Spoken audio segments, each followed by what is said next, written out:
এক ছেলে গাছ থেকে আম চুরি করে খাইছে। তখন সেই ছেলেকে এলাকার লোকজনেরা হুজুরের কাছে ধরে নিয়ে এসে বলছে, হুজুর এই আম চোরের বিচার করে দেন। হুজুর তার কিতাব বের করে সমস্ত লোকের সামনে কিতাব খুলে পড়তে আরম্ভ করলো।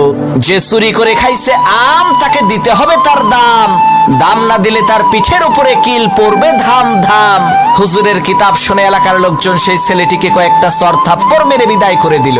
আল্লাহর কি কুদরত! কয়েকদিন পর সেই হুজুরের নিজের ছেলে ডাব চুরি করে খাইছে। তখন এলাকার লোকজন হুজুরের কাছে এসে বলছে, হুজুর মানুষের ছেলে আম চুরি করে খাইছে দেখে বিচার করলেন, এখন আপনার ছেলে তো ডাব চুরি করে খাইছে, বিচার করেন তো দেখি। লোকদের কথা শুনে হুজুর তার কিতাব বের করে বলল, ভাইরা আমার, কিতাবে লেখা আছে যে চুরি করে খাইছে ডাব তার হয় নাই কোনো পাপ।